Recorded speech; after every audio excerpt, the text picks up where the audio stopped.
Hello Masters! Welcome back sa ating content. So, well, basa tayo sa Reddit. Bago tayo magbasa ng Reddit,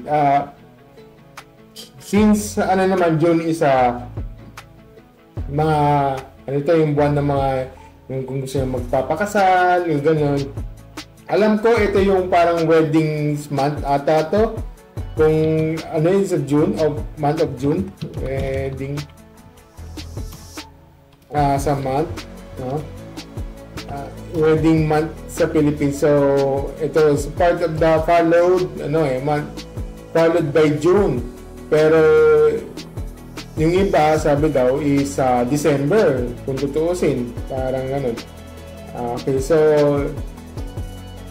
ang common lang talaga is month of June talaga. So, as of recording, dito sa June, month of June. At meron kasi dito na meron kasing hindi naman sana siya. Pero ito yung part ng parang sa rules sa kanila. So basahin na lang natin to. Sabi niya dito is ganun ba? Okay. Yes, sabi niya dito is yes, bawal cellphone sa wedding nila. And guess ko naman kasi for sure may professional photographer. And unnecessary lang sabihin na malaki yung ginastos na parang yung iimbita niya yung malimit na iimbitahin sila. Diba? Okay. So, nakalagay dito sa caption, dito sa picture na to, nakalagay dito, hoy, ang laki ng gastos namin sa wedding. Sa mga invited, talagang bawal ang cellphone. Sumunod kayo, please lang. Ang laki ng ginastos namin ha, utang na loob. Basahin nyo maigi. No cellphone, no posting. Okay, so ito mga insights ko dito. Siguro parang ayaw nila ng parang inuunahan sila. Kaya minsan talaga iba talaga ng technology ngayon, no? Parang pipicturean, minsan nga nila-live stream nila yung kanyang yung sa wedding May napansin ako ganun na nila-live stream niya, yung nila-live stream niya sa Facebook, ganun. Ila-live stream yung maglalakad sila. Ayaw nila ng ganun. Okay, so ito katulad niya ayaw ng ganun kasi ayaw nila parang paunahan mo sila ng ganun na At saka medyo I think ito is for sure private to.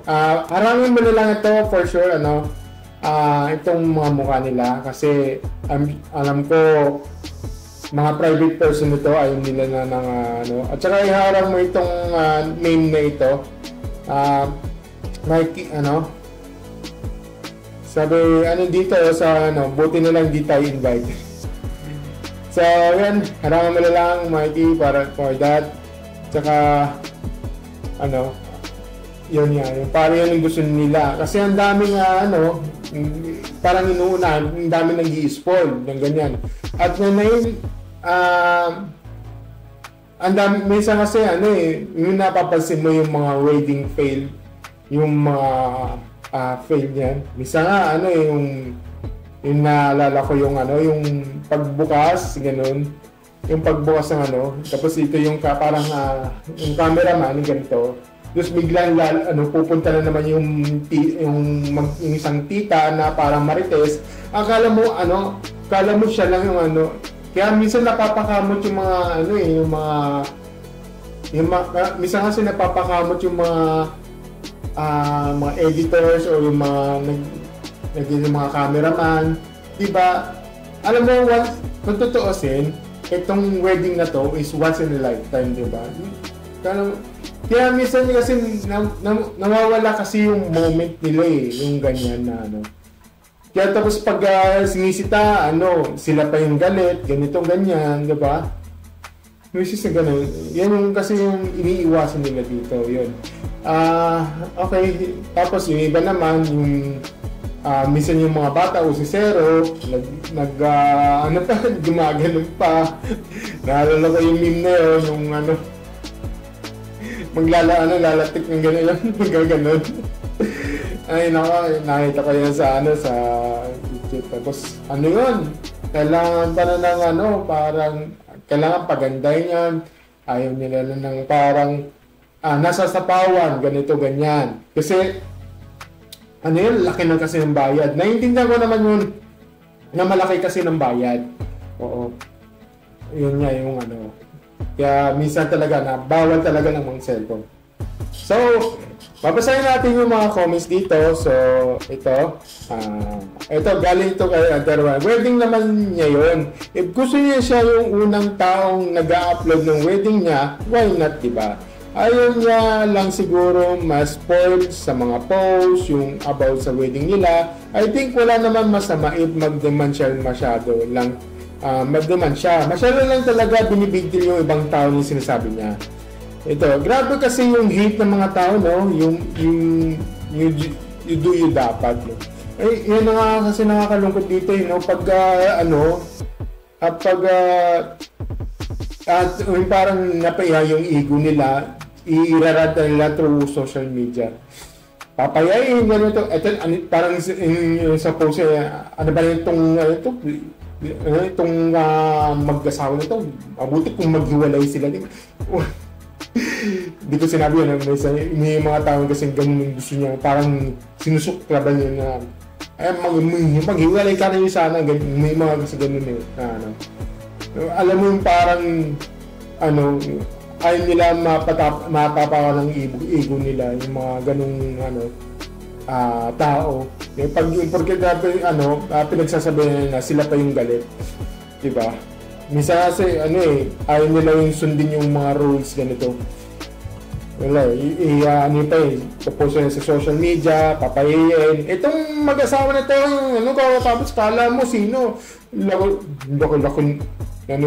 ngayon kung malaki yung budget, ako, gusto kong maging, parang gusto niya lang, na parang, masyado siyang entitled, gano'n, yung parang, gusto niya, siya lang ang bida, ganito, di ba? Yung mga tahang nanginis ako sa ganyan. Sabi nga kasi ito,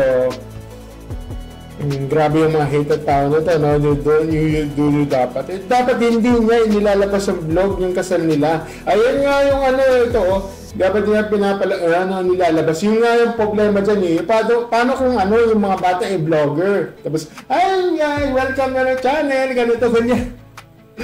Diba? Nakakainisan ganun ha. Kala mo kung parang parang kumukuha na ng pansin for engagement for clout ba?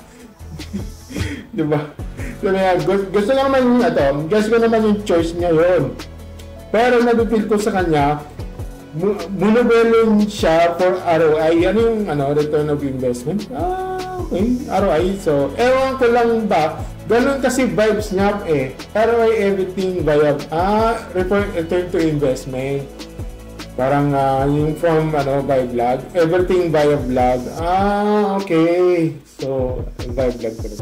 So, true. Saka halos lahat ng vlogs niya na may nilalabas siyang pera. Babalitin naman yun sa kanya dahil sa YouTube.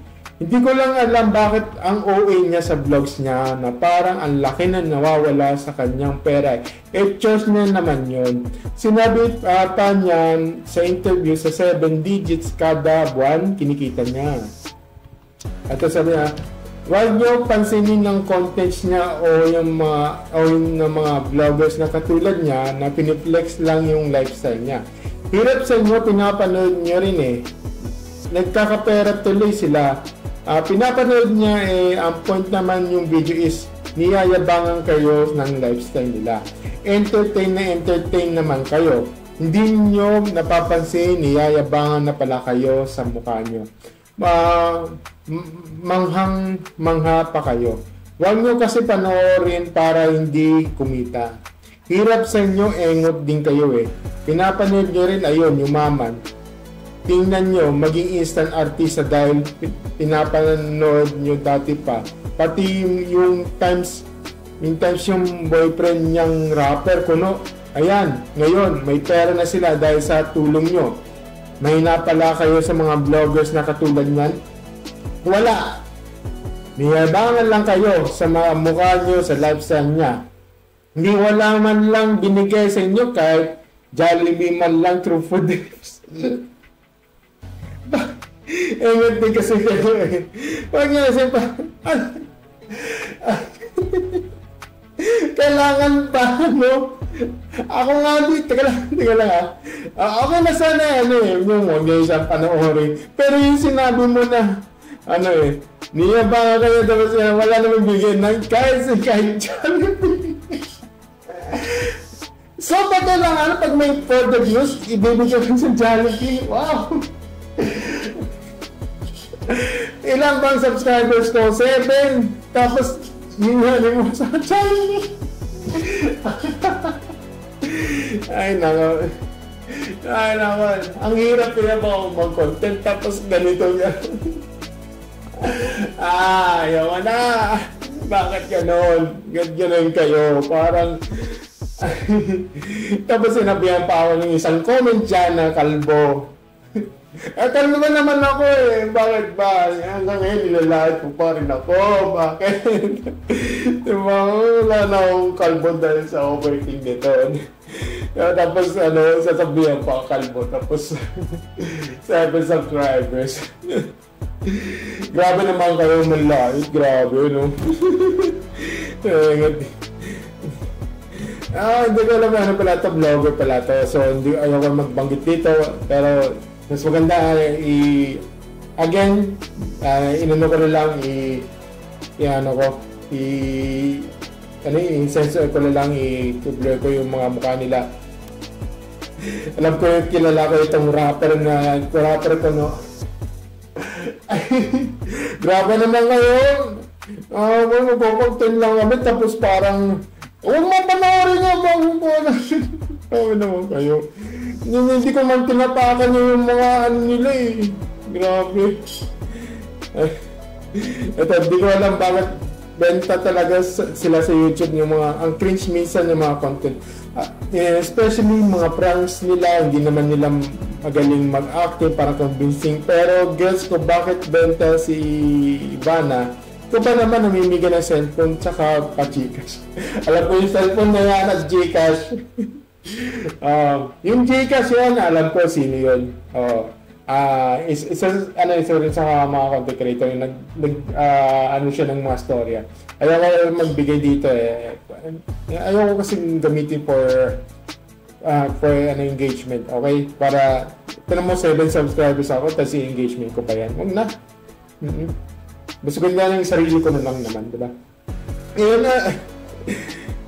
Naiintindihan ko naman ng cringe, oo. Naiintindihan ko na. Bakit ko kasi sinasabi mo, huwag nyo siyang panoorin, ganito, ganyan, diba? Paano kung yung mga, yung mga lifestyle, yung mga healthy, yung mga maganda yung mga vlog nila. It doesn't mean na pag nakita mo na, cringe na, parang, iba na nag-enjoy sila, tapos yung isa naman yung ikaw naman, tapos nag-cringe ka, sa kanya parang entertainment lang naman. Hindi naman tinutukoy ko yung isa, ang sinasabi ko lang, parang pinagbabawalan siya manood ng ganitong ganyan mga vlogger. Ang tinutukoy ko lang dito is about yung mga yung mga entry levels, yung mga okay naman yung okay sa mga pero wag niyo sana panoorin yung mga yung mga nakakasakit, yung mga pranks, yun, o X na sa akin yun. Pero yung mga yung mga lang pupunta sa mga ganito, yung iinom, pag ganyan, walang masama dun eh, di ba? Naalala mo ba yung this side of Manila? Ba't kayo ba't kayo nabash, ba't kayo binabash yun yung wala naman lang kasi yun yung parang may sinasabi si dun na nag-post lang naman ako tapos binash na ako, ganun, di ba? Parang ang sinasabi nyo kasi parang binapakita yung pagkaburgis nila. Anyway, sige, di ko alam, sabi niya dito, di ko alam bakit talaga sila sa YouTube minsan mga contest session, yung mga pranks nila, pag-ising nila. Proud to say, never watch any of them. Dito ko lang sa Reddit nakikita may mga context naman ang post. So, no need to view. Never get in fanfare for those who watch and even subscribe for them. from what I have read, walang substance will lose hundreds of princes just watching this crap. Yung naalala ko yung dito, minsan kasi naalala ko yung okay na yan, parang ang ganda yung mag-explain na-explain yung mga logic, minsan na for engagement lang yan, ganito, ganyan, ni-explain na yan, pero yung iba kasi thank you, maganda yung ni-explain, very educated, pero yung iba sinasabi nila, yung iba kasi sinasabi nila ay hindi, anong very educated, sabihin mo lang kasi na play safe lang siya, ayaw nila nang parang sumusunod sa ganito, ganyan, mag-educate ka, tapos ang iaanin sa'yo, aanin ko naman sa'yo, tawag dito, lalapagan ka na ng fallacies, ng lecheng policies na yan. Anong gagawin ko dyan? Kinakain ko ba yan? Kasing ganun yan. Ang sabihin mo, play safe siya. Ganyan. May mga, yung sinasabi karamihan sa mga redditors dyan. Ayaw ko magbanggit dito kasi minsan kasi may masabi lang. So sabi niya, proud to say, okay, so this sounds is my viewer who gays bloggers. Nakikita ko naman may mga nakikita ko naman na ayaw nila yung mga vloggers. Nakikita ko yun. Diba? Minsan kasi pero yung mga iba kasi may mga educated talaga ganito ganyan. Marami na kasi gumagawa kasi ganyan. Ito sa legends ang dami ng cloud chasers sa social media. Pag na-trigger ka tapos nag-react ka, ending sa cellphone ang range bait nila. Pati yung mga content creators na sige nakaw ng clips at share ng fake news, the more na pinapansin mo, mas dadalas ang lumalabas sa newsfeed mo. Okay, totoo may mga talaga na may mga nakaka-notice. Nakikita ko yan. Minsan nakatayo siya, minsan na mag-react ka, ikaw yung dito, tapos may nagpo-play sa ganito. Mayroon kasing ganun. At pati na rin ako rin na ganun din ako noon na piniplay ko yun. Pero minsan kasi yung iba na hindi na naiintindihan ano yung ibig sabihin ng fair use. Naiintindihan kasi yun is a part of the function sa mga social medias like YouTube, Facebook, kasi kailangan mo parang i-explainin mo ano ba yung sinagsasabi niya. O kaya pwede mo siyang i-correct, di ba? Pwede sabi, i-correct yung taong yun. Ito ba yung ito ba yung nakakasama ba yan? Nakakabuti na yan? You have to correct them. Kaya mayroon tayong na tao na may nagko-correct sa atin Hindi kasi pwede yung na porket na porket na content creator ka, puro ka tama. Meron kasi tayong iba na content creators din na meron tayong nagko-correct sa atin. Kahit nga rin ako, pwede ako i-correct dito. Okay? At welcome ako doon. Okay? Yun lang. Kaya minsan talaga na, may nako-play fake news. Kaya nga yung fake news, kaya kailangan dapat merong isang content creator, may magpapalit. Kaya doon nagkakaroon kasi ng checks and balances di ba? Kung totoo ba ito, totoo ba yan, kailangan meron kasi magbabangga sa atin yung information natin. Yun lang yung tanging way kasi yan. Naiintindihan ko naman yung mga fake news naman talaga, pero kailangan natin ng mas sapat na information ganito, ganyan. Di ba? Yun. At totoo naman, sinishare ko din yung nakita ko sa FB. Hindi ko naman siya pinapanood sa FB. Napapanood naman sa FB, sa Reels, sa TikTok. Nakakainis yung parang patay na patay siya sa jowa niya. Ayaw kayo magbanggit dito. Ewan ko sino yung jowa niyan. May mga, ngayon, wala na yan. Ewan ko. So, ito, sayang, ignorance, hindi sana ang oras sa pinapanood niya na makukulit tayo. Brain rot. Ayaw mo mga brain rot, ano, at saka kinakabahan ako yung mga AI ginagawang brain rot, yung ano, di ba? Yung, alam mo yung ano, yung tour sa hall, tapos merong ballerina cappuccina. Ngayon nagulat na lang ako yung mga ano, ginagawang trans yung party. Diba? Yung ano yan, yung nagiging memes na ito, kaso ang sabi nga dito, kaso ang nature ng Pinoy need chismis inside the need to know everything para sa okray nila. Sa vloggers, nega opacity means money for them. Yun, totoo naman, lahat naman kailangan nila for money. Ako naman, may pera ba ako? Tingnan mo naman yung subscribers ko, 7 subscribers ko. Diba? Nagkakapera ba ako? Hindi. Kailangan akong pera diba? Kaya ko rin nasabi na gano'n siya. Kasi bantay na bantay sila sa mga views na siya. Tsaka every occasion yan, gano'n. Ano pa kaya yung mga wedding niya? Sad na parang ibang intention ng ibang sharing milestones. Need mo money making. Anyways, siya naman yun. Okay, so for the content para abangan. If gusto niya talaga ng private, hindi siya na mga sa Claudia B, mabibigyan ng kasal, pero syempre convenient. Na hindi naman doon talaga may mga for the content naman talaga gusto niya iyan ayun, minsan kasi ayaw niya kasi sa pawan ROI sa mas kailangan bumawi sa gastos. Okay, well, trabaho niya yun ayaw niya may ROI siya ng diba? So, ako